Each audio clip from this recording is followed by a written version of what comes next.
Hey everyone, today I'm checking out a collection of Guyanese proverbs. And just look at this cover. Wow! So colorful and vibrant, packed with Caribbean vibes and Guyanese motifs. Totally eye catching. I just have to start with some of my favorites because they're hilarious and full of wisdom. You nah see foul foot till breeze blow. I mean, so true. You never know until it happens. You can climb coconut tree with yellow foot. I mean, try it and you'll see. 1 dirty bill dam. Patience, people. Patience.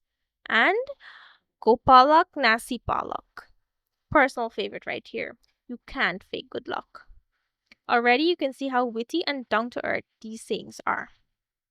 It's a 90-page book, and right at the start, there's a short introduction that sets the tone. Inside, every page has a proverb and space for you to reflect, write your thoughts, or jot down personal experiences. I love that. It's not just reading, it's interactive. At the back, there's a handy glossary so you can understand any tricky phrases.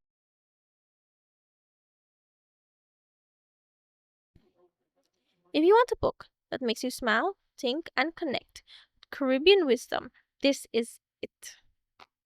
Thank you so much for watching.